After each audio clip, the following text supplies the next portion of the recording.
A special counsel report on President Biden's handling of classified documents is now public, and it found that there are no criminal charges warranted at this time.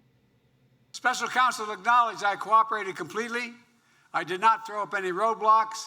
I sought no delays. In fact, I was so determined to give special counsel what they needed, I went forward with a 5-hour in-person interview over the 2 days of October the 8th and 9th last year, even though Israel had just been attacked.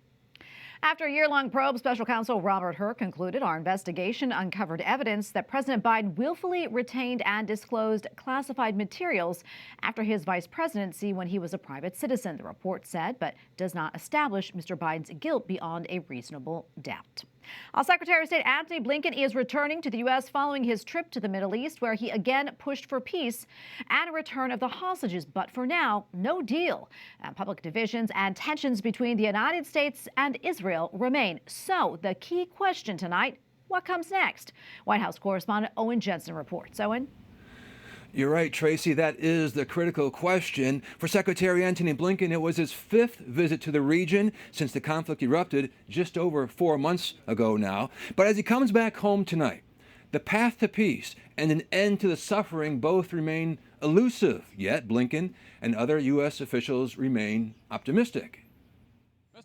President Joe Biden heads to Leesburg, Virginia to speak before the House Democratic Caucus Issues Conference, not stopping to talk about the developments in the Middle East, while his top diplomat, Secretary of State Antony Blinken, wraps up his visit overseas, earlier meeting with Israeli opposition leader Yair Lapid in Tel Aviv.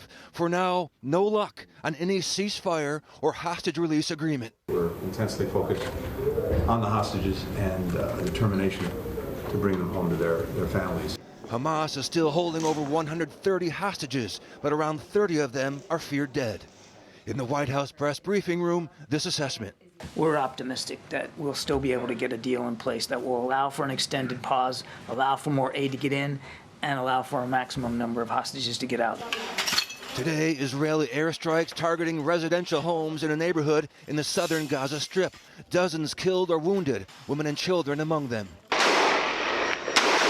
And now that Israeli Prime Minister Benjamin Netanyahu has rejected Hamas's ceasefire terms, the divide growing between the U.S. and Israel on the way forward. The U.S. State Department saying, taking every step we can to ensure that this conflict does not expand, it does not grow and wade into other parts of the region. The war that Hamas started October 7th in a brutal, deadly attack on Israel has since claimed the lives of more than 27,000 Palestinians. And the conflict continues unending. I've seen these reports about a military operation into Rafah. As I said in answering Jenny's question, we have not seen evidence of serious planning for such an operation. Next week, President Biden welcomes a Mideast leader to the White House. The King of Jordan is scheduled to arrive here on Monday. We're told they'll discuss, quote, the ongoing situation in Gaza and efforts to produce an enduring end to the crisis. At the White House, Owen Jensen, EWTN News Nightly.